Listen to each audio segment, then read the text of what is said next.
Bien, esta es ya la quinta conferencia, la última conferencia de este ciclo que hemos dedicado al análisis psicológico de la experiencia religiosa de San Ignacio de Loyola, aplicándole la metodología del sueño despierto dirigido, una técnica de psicoterapia, una metodología psicoterapéutica, fundada en escuela por este autor que ya hemos citado muchas veces, Robert de Sual. Ya en la conferencia anterior empezamos a describir las representaciones imaginarias que corresponden a la tercera fase del proceso psicoterapéutico y que nos van sirviendo para analizar paso a paso las transformaciones, alteraciones y manifestaciones psicológicas del proceso espiritual de San Ignacio de Loyola. En esta tercera fase, las representaciones imaginativas dentro de la terapia del sueño dirigido se describen como imágenes simbólicas no figurativas, imágenes que simbolizan algo pero que no tienen forma. Ya apunté algo en la conferencia anterior y ahora lo vamos a confirmar. De ellas afirma de Sual, el autor de la metodología, que son semejantes a las imágenes de las visiones de algunos santos. Por eso él mismo las denomina imágenes místicas. Estas imágenes simbólicas, no figurativas, son dentro de la técnica de Sual comparables a las imágenes místicas. ¿Recordáis que ya hablamos de ella en la conferencia anterior, cuando hicimos referencia a la conexión con las imágenes de ascensión y de elevación y con las experiencias de altura? Vamos a ver ahora cómo las describe de Sual y cómo se produce su aparición en la fantasía de la persona sometida al método de psicoterapia que estamos utilizando. Leo. Con ciertos sujetos predispuestos, nos dice de Sual, si la experiencia se prosigue largamente, se produce una simplificación de sus imágenes hasta no ser más que representaciones de luz. Es decir, desde aquellas primeras representaciones tomadas de la vida real hasta estas otras representaciones fabulosas tomadas de los cuentos y de las fábulas que son simbólicas y figurativas, vamos a estas representaciones de luz, simbólicas pero no figurativas, no tienen figura.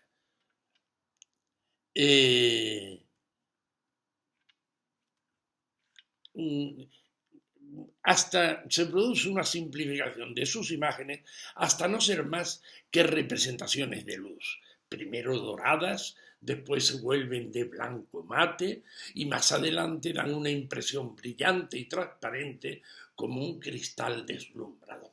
Esto, por lo visto, lo ha experimentado él con muchos de sus pacientes. Sigo leyendo. Aunque las formas están ausentes de estas representaciones, son a veces muy ricas en cuanto a los sentimientos vivenciados en ella. Profunda impresión de paz y de bienestar, disposición de generosidad y de extrema benevolencia. Parece que estas imágenes hacen a los individuos, a las personas, nos las hacen mejores, deseosas de hacer el bien, de expandir su propia felicidad.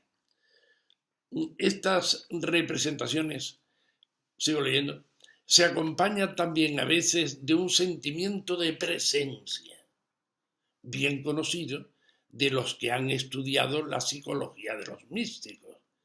Es la razón por la que he propuesto llamarlas imágenes místicas. Esa sensación de que hay alguien aquí conmigo, aunque no lo vea, o que lo vea a través de estas representaciones simbólicas sin forma, no figurativas. Añadirá de Sual, estoy un poco con la voz tomada, Perdonen, empecé esta mañana con un resfriado y parece que lo mantengo. Añadirá de Sual que el mantenimiento de este tipo de imágenes es lo más eficaz para cultivar en la persona que se somete al tratamiento tendencias generosas. A esto le llama él la socialización de los instintos. Parece que este tipo de imágenes, cultivarlas dentro, este tipo de imagen, ayuda a socializar el instinto, que primariamente es egocéntrico, es a la propia conservación y afirmación, pero se socializa, se hace solidario. Parece que él tiene experimentado, y yo también he podido algunas veces comprobarlo, y muchas personas que hemos hecho experiencias de este tipo, parece que hace que en el ser humano se eleve el espíritu hacia posicionamientos más generosos y más amplios. Ya que es a este nivel de las imágenes místicas donde el sujeto descubrirá sus verdaderas posibilidades de altruismo y solidaridad. Gracias al descubrimiento, o por lo menos a las sensaciones internas que dejan y que te hacen relacionarla con significaciones de mayor valor humano y espiritual. La descripción de estas imágenes, dice de Sual, se resumen en pocas palabras. El sujeto se siente en un mundo luminoso, sin ninguna forma definible. La luz misma parece que vive y que vivifica. Estas visiones están acompañadas de un sentimiento de euforia que el sujeto traduce con palabras de paz y de serenidad. Se siente al mismo tiempo particularmente lúcido y descubre en sí mismo una aspiración a participar en la vida de otros, a participar de sus alegrías y de sus dolores. En una palabra, se siente extremadamente solidario de su prójimo.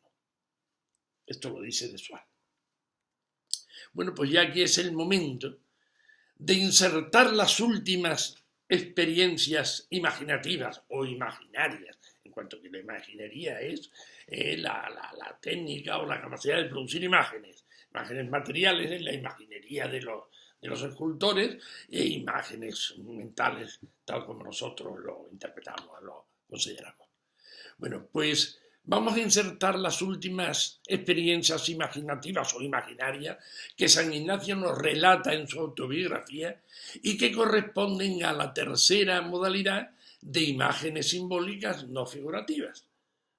Parece que el texto de San Ignacio es una confirmación paso a paso y al pie de la letra de este sistema psicoterapéutico de inducción de imágenes para la transformación de las personas. La transformación positiva, naturalmente, y curativa y sanativa de las personas. Y los sentimientos que estas imágenes conllevan nos significan, en la experiencia de San Ignacio de Loyola, que ya estamos en el tercer tramo de su itinerario espiritual y psicológico. Hemos pasado el primer tramo que llamamos la conversión, pasamos también, estudiamos el segundo tramo que llamamos la crisis, y estamos en el tramo que llamamos elevación. Leo un texto de San Ignacio, posterior a los que hemos estado leyendo, es decir, en el proceso sucesivo. Dice: una vez se le representó al peregrino en el sentimiento, con grande alegría espiritual, el modo con que Dios había creado el mundo, que le parecía ver una cosa blanca, de la cual salían unos rayos y que de ella Dios hacía lumbre. En las experiencias de San Ignacio de Loyola, caminando por este tercer tramo de su itinerario espiritual, que es también humano y psicológico al mismo tiempo, me parece a mí que se condensa todo el núcleo de lo que en los ejercicios espirituales, el método de los ejercicios espirituales, se propone como principio y fundamento y como contemplación para alcanzar amor. Que ustedes saben, forma la primera y la última página de los ejercicios espirituales. No me voy a detener en analizarlo aquí, pero lo dejo apuntado. Lo cual confirma la teoría de Dessoir de que una de las características de los altos sentimientos estimulados y expresados por las representaciones imaginarias de esta tercera fase es el deseo solidario y la determinación eficaz de poner su experiencia al servicio de todas las demás personas, que es lo que hace San Ignacio de Loyola al escribir los ejercicios espirituales, donde él vuelca su propia experiencia en beneficio de todas las personas que quieran beneficiarse de ello. En este mismo sentido, se puede entender otro hecho, que fue la ausencia de renuncia a los excesos ascéticos. Al principio no quería comer nada más que hierba, iba vestido con ropa de mendigo, se pasaba horas enteras haciendo penitencia. Bueno, pues ahora vamos a entender la renuncia a los excesos ascéticos y la determinación de cortarse las uñas y el cabello. Por lo visto, desde entonces no se lo había cortado. Que San Ignacio decide ya en este tercer tramo de su camino y que supone sin duda una regulación de su propia vida en una situación ya mucho más realista. Ya está cognitivamente más centrado en la realidad. Y supone también un adentramiento en el campo y en el terreno de la socialización. Tened en cuenta que él mismo lo relaciona con su determinación de empezar a actuar en servicio de los demás. Dice, después que empezó a ser consolado de Dios, la consolación, ya saben ustedes, es para él el signo de que va por buen camino, que Dios le vaya, que vaya entrando por el camino por donde Dios quiere guiarle, y esto produce consolación, y lo contrario, desolación. Y apunto aquí que San Ignacio fue un adelantado, un precursor de lo que después en este siglo, en el final del siglo, no, en este mismo siglo, se ha elaborado como inteligencia emocional. A través de las emociones y conociendo mejor las realidades y organizar las emociones para que ayuden a conseguir los fines racionales que la inteligencia propone y descubre.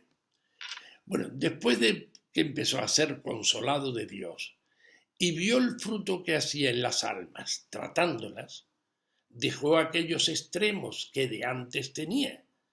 Ya se cortaba las uñas y los cabellos. Este es el texto. Bueno, pues esta doble resolución, la de renunciar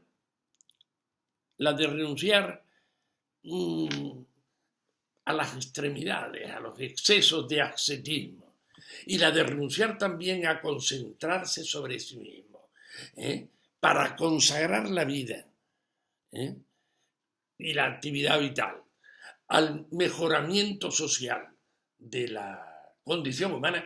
He leído un texto y lo voy a repetir. San Ignacio renuncia a estar y lo he expresado con unas palabras que no son mías. Ahora diré.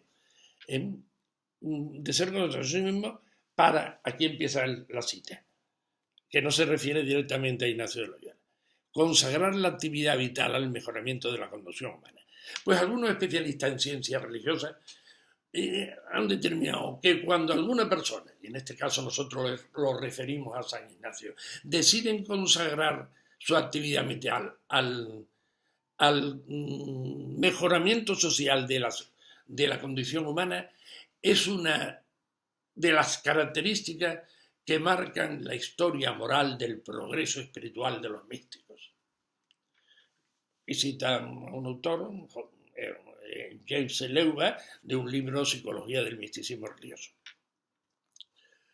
Bueno, pues precisamente de Sual, que se interesó también por el hecho de los místicos, por los paralelismos que tenían, por los descubrimientos que él estaba encontrando al elaborar su sistema.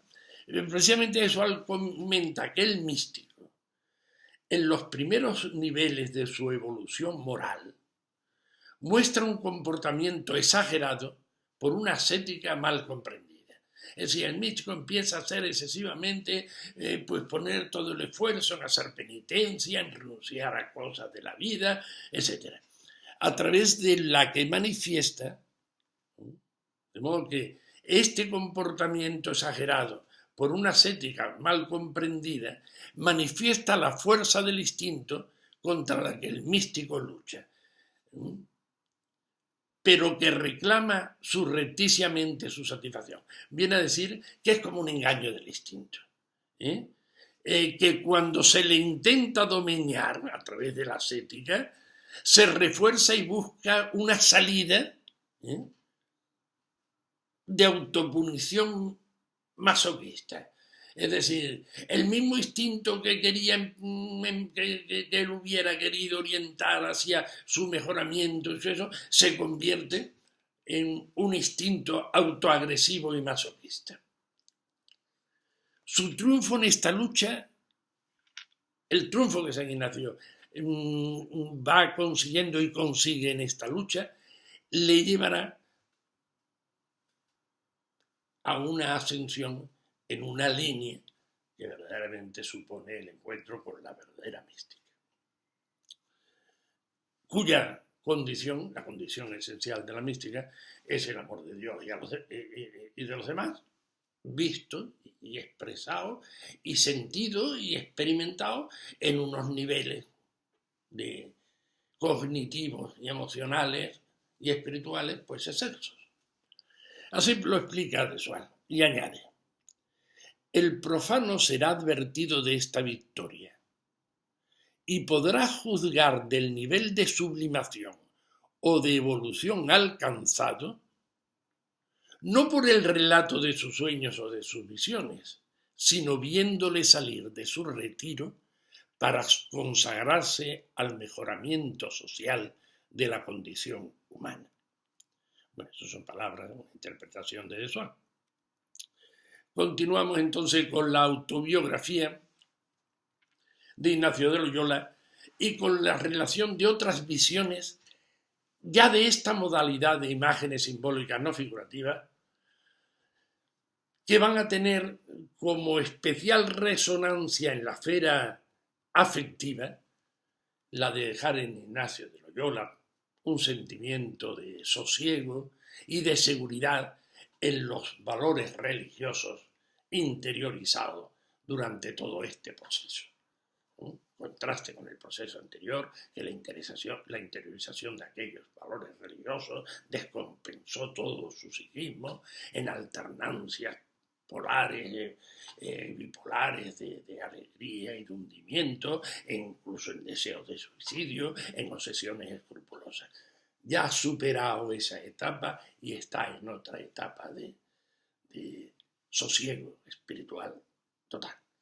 Tal seguridad, la querida prosa Ignacio de Loyola, contrasta muy significativamente, como digo, con la angustiosa vivencia de inseguridad y de incertidumbre experimentada en el periodo anterior, es lo que acabo de decir. Lo cual confirma que Ignacio ha escapado y ha superado la crisis y el desorden mental, las desolaciones le llamaría, que caracterizan el falso camino, y ha integrado su experiencia dentro de un ámbito mental de consolaciones indicadoras de un equilibrio psíquico superior en una nueva síntesis humano-divina o psicológico-espiritual de su personalidad.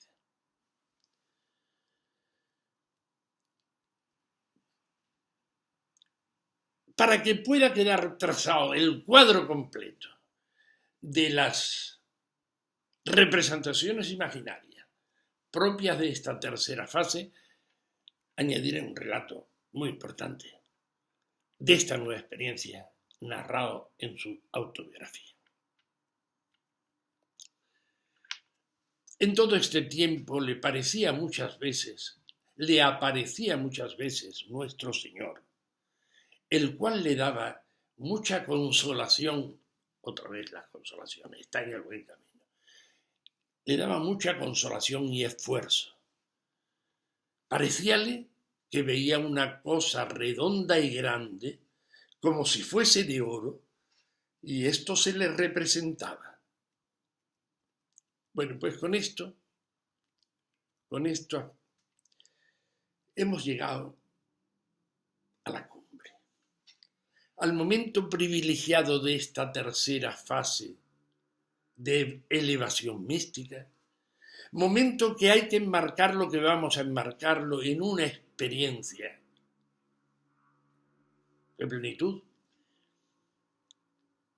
ubicada al sudeste de Manresa, cerca del río Cardoner, en Cataluña. Los comentaristas de San Ignacio de Loyola le llaman la experiencia del Cardoner.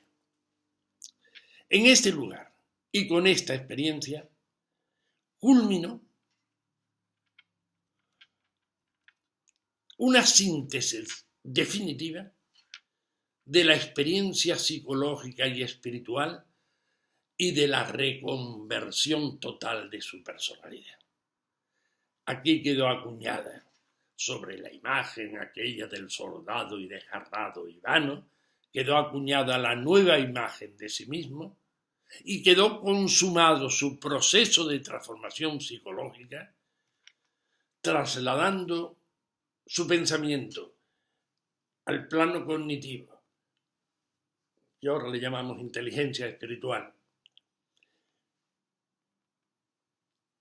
En este plano cognitivo, desde donde iba a cambiar por completo su visión del mundo y iba él a marcar toda la vida religiosa de Occidente a partir de aquella época, con repercusiones renovadoras en el mundo entero.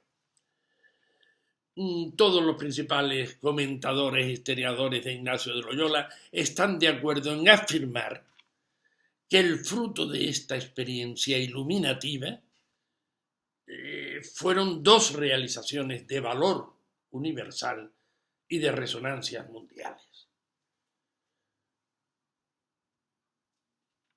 El primero, la primera de estas realizaciones fue el libro de los ejercicios espirituales, obra de madurez y de plenitud psicológica, cognitiva y espiritual, redactado entonces ya, a partir de ahí, por lo menos en la parte más sustancial. Y segundo, de ahí partió la idea general de la creación de la Compañía de Jesús, culminación de su proceso de socialización, con la que da comienzo a su participación en la historia y en la vida universal. El relato de la experiencia es así, lo voy a leer ahora. He puesto antes casi las consecuencias y ahora voy a decir desde dónde parten estas consecuencias. Una vez iba por su devoción a una iglesia que estaba a poco más de 1 milla de Manresa, que creo yo que se llama San Pablo, y el camino va junto al río, así va él describiendo. Y yendo así en sus devociones, se sentó un poco con la cara hacia el río, el cual iba hondo. Y estando allí sentado, se le empezó a abrir los ojos del entendimiento. Y no que viese alguna visión, sino entendiendo y conociendo muchas cosas, tanto de las cosas espirituales como de cosas de fe y de letras. Y esto con una ilustración tan grande que le parecían todas las cosas nuevas. Y no se puede declarar las particularidades que entendió entonces, aunque fueron muchas, sino que recibió una grande claridad en el entendimiento. De manera que en todo el discurso de su vida, hasta pasados 72 años, coligiendo todas cuantas ayudas haya tenido de Dios y todas cuantas cosas ha sabido, aunque las ayunte todas en uno, no le parece haber alcanzado tanto como de aquella vez sola. Y esto fue en tanta manera de quedar con el entendimiento ilustrado que le parecía como si fuese otro hombre y tuviese otro intelecto que tenía entonces. Bueno, esto desde el punto de vista psicológico, hoy que se estudia lo que es la inteligencia espiritual, es un testimonio importantísimo de haber alcanzado el nivel de la inteligencia espiritual. Sin duda ninguna, el cambio operado en San Ignacio en esta experiencia, que le parecía como si ya fuese otro hombre, otra persona, ya no era el mismo, revela la cristalización de la nueva síntesis de su personalidad. Y como dice un jesuita y psicoanalista Bernert, francés, en su obra Experiencia cristiana y psicología,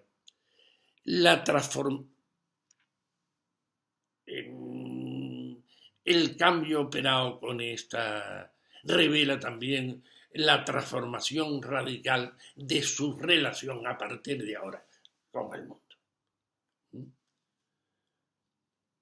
Y comenta que Ignacio no está ya en un universo, esto lo comenta Bernet, en un universo imaginario y real,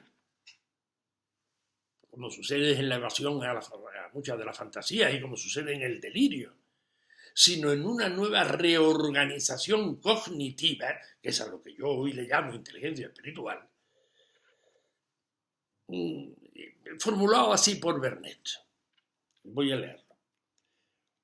Una comprensión nueva del universo, tanto religioso como profano, y establece con él una relación que, lejos de colocarle aparte del mundo, va a afianzarlo dentro de él en la realización de su gran obra histórica y social, la Compañía de Jesús. Bueno, pues para terminar de comprender la reestructuración mental operada en Ignacio y la nueva sintetización de su psiquismo, es un hombre nuevo sin duda ninguna, voy a citar un texto de Dessual, tras el que podremos aplicar a San Ignacio de Loyola el calificativo que, según el mismo Dessual, merece todo verdadero místico. Es el calificativo de genio del sentimiento. Dice Dessual, podemos decir que este gozo sublime no se está refiriendo a San Ignacio, se está refiriendo a una experiencia tenida con algunos seres y sobre todo a las experiencias que él ha estudiado y leído en las revelaciones de los místicos. Podemos decir que este gozo sublime es el fruto de un equilibrio excepcional alcanzado por el que lo experimenta. Este equilibrio superior refleja un proceso nervioso, unas configuraciones neurológicas, resultado del funcionamiento neurobiológico de un cerebro particularmente bien organizado. Su cerebro se ha reestructurado. Sigue Dessual. ¿Todo hombre, toda persona humana es capaz de ello? No lo creo. Pierre Janet cita aquí Dessual a un colega, antecesor suyo francés. Decía, existen genios del sentimiento, lo mismo que hay genios de la inteligencia. Ahora sigue Dessual. Hay toda una gama de adaptación que va desde el fracaso a lo sublime. En la medida en que un sujeto es capaz de alcanzar lo sublime, la instauración de un semejante equilibrio es para él un enriquecimiento sin precio, susceptible de orientar su destino de la manera más dichosa para sí mismo y para la sociedad. Parece, después de todo lo que hemos estado diciendo, que está hablando de San Ignacio de Loyola en su proceso total, de su itinerario espiritual. Pues voy a añadir ya como resumen final de estas lecciones que mi intento de interpretación psicológica de la experiencia religiosa de San Ignacio de Loyola, a través del estudio y clasificación analítica de sus diversas representaciones imaginarias, pasando por 3 fases, solo han pretendido descubrir los mecanismos humanos, los mecanismos psicofisiológicos y neurológicos del proceso mental operado en Ignacio de Loyola a lo largo de esta incomparable experiencia.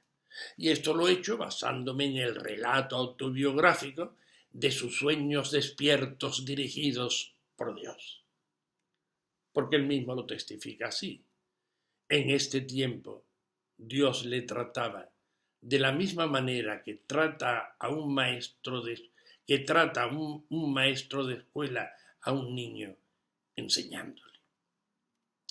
Y quiero añadir también, como lo he repetido muchas veces durante las 4 anteriores conferencias, que todo lo aprendido durante su itinerario decidió volcarlo en el sistema de los ejercicios espirituales, cuya finalidad específica la dejó resumida y formulada en el título.